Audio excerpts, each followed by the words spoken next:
Main है इसमें education की क्वालिटी पर फोकस किया जाएगा। मुख्यमंत्री से जब भी मौका मिला मैं ये बात कहता रहा। जो बड़े बड़े शहरों में होता था, आज उन्होंने गांव से जोड़ा है। पूर्वी चंपारण के ढाका थाना मुरली गांव में आज शाहीन अकादमी चंपारण का भव्य उद्घाटन हुआ और इस उद्घाटन में गणमान्य लोगों ने भाग लिया। और आज जो है शाहीन अकादमी के पूरे हिंदुस्तान के जो डायरेक्टर हैं मुस्तबा फारूक साहब ने और यहाँ के डायरेक्टर इंजीनियर इम्तियाज़ अहमद के पिताजी ने फीता काट करके इसका उद्घाटन किया। और इस उद्घाटन में दूर दराज से आए लोगों ने बहुत ही इस कार्य को सराहा और बड़ी खुशी का इजहार किया। हाथों से इस आगाज किया गया। आप सबका हार्दिक अभिनंदन। से एक बिल्डिंग का उद्घाटन हुआ। इस मौके पे आप लोग मोतिहारी सहित पूरे बिहार के सभी गणमान्य व्यक्ति पहुंचे हुए थे। इस मौके पे क्या कहना चाहेंगे? सबसे पहले तो अल्लाह का शुक्र है कि यहाँ पे वैसे एक हस्ती का जन्म हुआ जो इंजीनियर इम्तियाज़ साहब हैं, और ख़ास करके साइन फाउंडेशन के हम काफ़ी शुक्रगुजार हैं कि ऐसे तो मुझे लगता है कि ये हर तरीके से इस क्षेत्र में काफ़ी डेवलपमेंट का काम होगा। इंतजामिया कमेटी के बारे में क्या कहना चाहेंगे? इंतजामिया कमेटी तो वाकई काबिल तारीफ़ है भाई कि ऐसे आप काम जो बड़े बड़े शहरों में होता था, आज उन्होंने गांव से जोड़ा है। और ख़ास करके अभी हम इस बात को बोले, इतने बड़े इंस्पायर्ड अगर कोई हो रहा है तो हमारे माननीय मुख्यमंत्री अभी नीतीश कुमार साहब की वजह से इसने इंस्पायर्ड कर रहे हैं कि गाँव तक से एजुकेशन को जोड़ रहे हैं। और ऐसा आपका मैं बिहार की बात अगर करूँ तो बिहार में जो NEP 20 ने जो लागू किया है उसको हर तरीके से सबसे पहले दूसरे नंबर पे हमारा बिहार आकर करके काम कर रहा है। और उसका जिंदा जावेद मिसाल है, सबूत है कि यहाँ पे हमें देखने को मिल रहा है। जैसे कि अगर बात करें कि अलीगढ़ मुस्लिम यूनिवर्सिटी की बात किया जाए, सर सैयद अहमद खान ने अपने जो काम किया है, आज वो सालों साल गुजर गए लेकिन आज भी उनका नाम चल रहा है। मुझे पूरी अल्लाह से ये उम्मीद है और अल्लाह से मैं दुआ भी करता हूँ कि ये इंसान वाकई सर सैयद अहमद खान की तरह इस हिस्से में, इस एरिया में अपने काम को अंजाम देंगे। सर एक और बात मैं पूछना चाहता हूं कि आप देख सकते हैं कि बहुत सारी संस्था है, जो स्कूल बहुत सारा है, और स्कूल चालू करते समय ये कहा जाता है कि हम सेवा भाव से और मददगार साबित होंगे, लेकिन बाद में बिजनेस से इसको बना दिया जाता है। क्या यहाँ पे कैसा बिजनेस बनाया जाएगा या लोगों की मदद की जाएगी और शिक्षा को बढ़ावा दिया जाएगा? हर चीज़ों का दारोमदार जो है वो नीयत पे है, और किसी के इंसान की नीयत में क्या चल रहा है उससे बेहतर कोई नहीं जानता, सब है अल्लाह को। तो ऐसी कोई चीज़ देखने को नहीं मिल रही है कि बाद में इसको बेवासिकरण बिजनेस टाइप से इसको काम को अंजाम दिया जाए, ऐसा देखने को नहीं मिल रहा है। जो गरीब गुरबा जो बच्चे हैं, यतीम बच्चे हैं, क्या उनको यहाँ से फ़ायदा मिलेगा? देखिए, हाँ बिल्कुल फ़ायदा मिलेगा, हर हाल में मिलेगा। आप ये सोचिए कि अगर हम लोग जितने भी लोग हैं जहाँ पे भी हम लोगों की पैदाइश हुई है, अगर इस तरह का निज़ाम रहता तो शायद कुछ और भी शक्ल होती। लेकिन हम लोगों ने तो तालीम हासिल करने के लिए, आपको मैं बताऊँ कि हम लोगों ने तो बोरा और चटाई और दिया पे पढ़ाई किया। और आज की डेट में मैं पूर्वी चंपारण में gazetted officer faculty of the diet हूँ। SCRD के लिए मैं काम कर रहा हूँ। इतने सारे प्लान चल रहे हैं, लेकिन जब भी कोई बदलाव आता है, रेवोल्यूशन आता है, तो किसी न किसी के जरिए आता है। अभी तत्कालिक हम यहाँ पे ACS एजुकेशन की बात करें, KK पाठक नहीं आया और आने के बाद जो है KK पाठक सर ने कितना बड़ा बदलाव लाया। तो अगर वो भी सोचे रहते कि बदलाव नहीं आता तो शायद ये काम देखने को नहीं मिला। आज पूरे टीचरों को हर साल में 2-2 बार ट्रेनिंग दी जा रही है, 5-5 दिन की ट्रेनिंग दी जा रही है। NEP 20 ने तो कहा है कि 2-2 बार हफ्ते में 2 ट्रेनिंगें दी जानी है। तो ये ट्रेनिंग की वजह से सारी चीज़ें दिख रहा है, ऐसा नहीं है कि नहीं दिख रहा है। और इससे इकोनॉमिकल भी डेवलपमेंट हुआ, एजुकेशन के बीच क्षेत्र में हुआ ही है। तो ये सारी चीज़ें हैं। फाउंडेशन लिटरेसी एंड न्यूमरेसी की बात करें, उसकी ट्रेनिंगें चल रही हैं।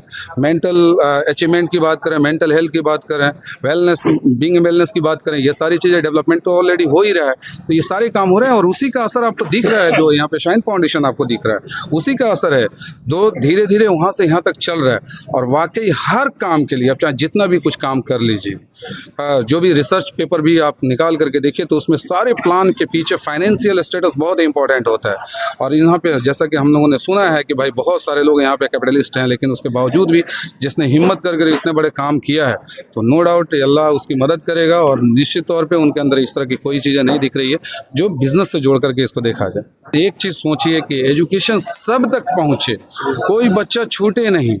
और एजुकेशन लेने के लिए हमें कोई ज़रूरी नहीं है कि हम किसी पार्टिकुलर जगह पे जाएं, लेकिन अगर सर अंत में अपना परिचय दे दें। जी, मेरा नाम doctor Fakhruddin Ali, faculty diet Motihari. सबसे पहले बात तो आज इनॉग्रेशन था। इनॉग्रेशन के बाद रजिस्ट्रेशन शुरू हो चुका है, काउंटर भी लगा था, फ्री रजिस्ट्रेशन हो रहा है। जिन जिन बच्चों को एडमिशन लेना है वो अपना रजिस्ट्रेशन करा लेवे पहले। उसके बाद फीस का जो मामला है तो डीवीएस पब्लिक स्कूल से लेकर विद्यापति हम लोगों ने सब टाइप कर करके अभी मिला रहे हैं। हम लोग बीच का रास्ता निकाल रहे हैं।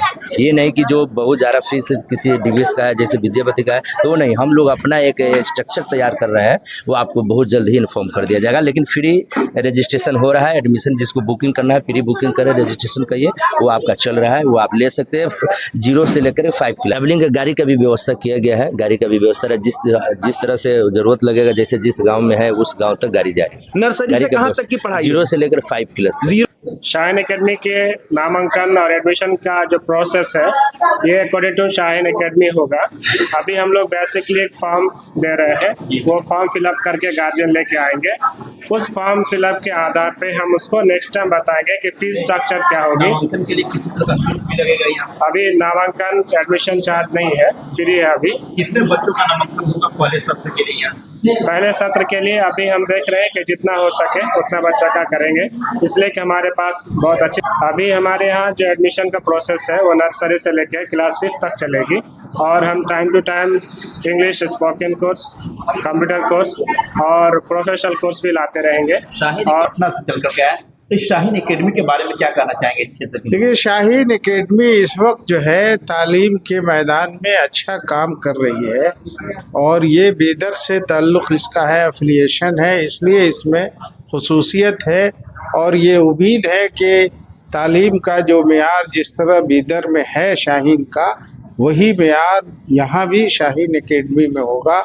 और इस मौके से हम अपील करेंगे यहाँ के तमाम रहने वालों से कि इस एकेडमी से फ़ायदा उठाएं, अपने लड़के और लड़कियों का यहाँ दाखिला कराएं। पूरे देश में जो भी लोग, देखिए, हम ये अपील करेंगे कि इस पूरे इलाके में जो ढाका का इलाका है, बच्चियों की तालीम के बहुत ही अच्छे इदारे, अच्छे स्कूल, अच्छे कॉलेज नहीं है। ज़रूरत है कि यहाँ महिला कॉलेज भी कायम किया जाए और उनकी अच्छी तालीम के लिए अच्छे स्कूल भी कायम किए जाएं। और हमें उम्मीद है कि अगर लोग इस तरफ थोड़ी तवज्जो करेंगे तो ये काम आसान होगा। आप मास्टर शरीफ के नाजिम रखते हैं, एज ए नाजिम के तौर पे कभी मुख्यमंत्री साहब ने आग्रह नहीं किया, अपील नहीं की कि चंपारण के लोगों को बड़ी अल्पसंख्यक? देखिए, हकीकत तो यह है कि मुख्यमंत्री से जब भी मौका मिला मैं ये बात कहता रहा, उनसे तालीम के मेयार को स्कूलों में बढ़ाने की बात की। मैंने अलग से उनसे ये अपील भी की कि महिला के लिए अलग से वो कॉलेज कायम करें। हमें उम्मीद है कि जिस तरह उन्होंने बाद जगहों पर पॉलिटेक्निक कॉलेज महिला के लिए कायम किया है, वो जनरल कॉलेज भी कायम करेंगे। इस बात तो वो सारी चीज़ों के साथ हमने इम्तियाज़ साहब के साथ इस पर का टाइप किया है। अब कोशिश ये होगी कि एजुकेशन के जो मॉडर्न ट्रेंड्स, इफेक्टिव ट्रेंड्स, वो सारे ट्रेंड्स को हम ग्रेजुअली यहाँ पर इम्प्लीमेंट करें। तो यहाँ चूँकि इंटरनेट की दुनिया है, तो अब किसी देहात में बैठकर भी जो है इंटरनेशनल नॉर्म्स लाए जा सकते हैं। दूसरे मीडियम इंग्लिश है, तो इंग्लिश अब इंटरनेशनल लैंग्वेज हो गई। अगर आपको इंटरनेशनल कॉम्पीट करना है तो इंग्लिश मीडियम होगा, इंग्लिश होगी।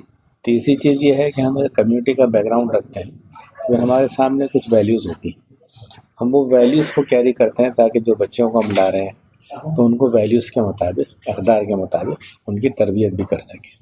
वैल्यूज़ ही में ये बात भी शुमार होती है कि गर्ल्स एक लेवल तक तो हो सकता है कि मिक्स हों, लेकिन एक लेवल के बाद जाकर गर्ल्स को भी हम सेपरेट मेंटेन करते हैं ताकि उनको फिर उनके कदरों के साथ परवान चढ़ाया जा सके। जो नॉर्म्स हमारे पास स्कूल के स्टूडेंट्स के लिए होते हैं, ऐसी ट्रेनिंग, उनका ग्रोथ, उनकी मॉनिटरिंग और उनके अपने अक़दार वो टीचर्स के लिए भी होते हैं। तो जो चीज़ें जहाँ हो सकती हैं वहाँ करें और साथ ही पेरेंट्स को इसके लिए आमदा करें कि अपने मसलों को, अपने बच्चों को अगर आपको रिस्पेक्ट करना है तो बच्चों पर तवज्जो दीजिए।